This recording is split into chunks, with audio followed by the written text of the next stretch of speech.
সেই জায়গায় দাঁড়িয়ে মহাজনকে বলছেন, আমি যেদিন যাব মারা চতুর্পাশে হয়ে খাড়া,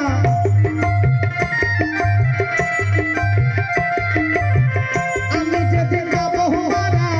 চতুর্পাশে হয়ে খাড়া, আমায় তোরা ক্ষমা করে দিস আমার বন্ধুরা, কৃষ্ণ বলে চিতায় আগুন দিস, আমায় হরি বলে মুখে আগুন দিস আমার বন্ধুরা, কৃষ্ণ বলে